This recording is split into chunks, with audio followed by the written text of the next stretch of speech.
sana mas maganda ano sa inyo dyan. So let's see. Okay na po, di na po malabo.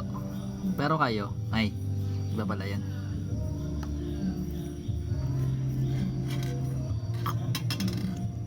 Ito na iba? Wala? Di wala. So let's see. So ito tayo guys, naman tayong given. So x 1 over x equals to 1 over 5 plus 3 over 2x. So kapag rational equation nga, may equals yun. So kunin lang natin yung LCM nila para mas madali i-solve. So both side natin gagawin yan. So kunin natin yung numbers.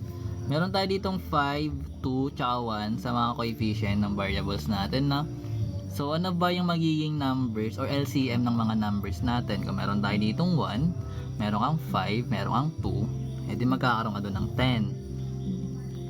10. Then kapag naman sa variables, kung pinamataas na variables guys, yung exponent nun, yun yung kukunin mo. So basically kung x lang to, tsaka x lang to, edi x lang din to.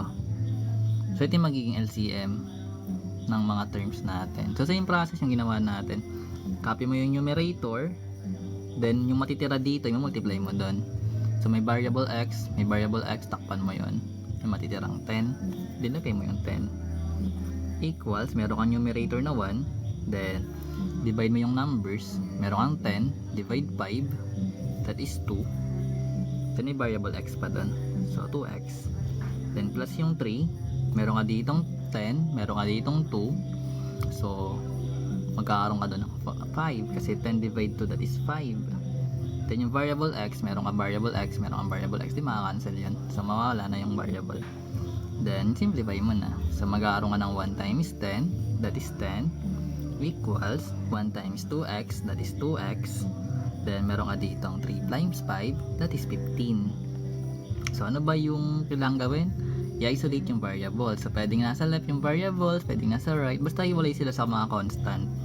So dito na lang natin ilagay sa right side yung may variable. So meron tayo ditong 15. So pag nilipat sa kabilang side, magiging minus 15. Then yung 2x natin, hindi naman natin siya nilipat sa right side, edi nasa right side pa rin siya, no? So 2x pa rin. So basically, eto na yung sagot. Magkakaroon tayo ng 10 minus 15. So ano ba yung 10 minus 15? 10 minus 15, that is negative 5, equals 2x. So paano makuha yung variable x? I-divide lang sa 2. So magkakaroon tayo ng variable x, which is negative 5 halves. So remember guys ha, pag naglilipat ng numbers or ng terms, nagpapalit siya ng sign.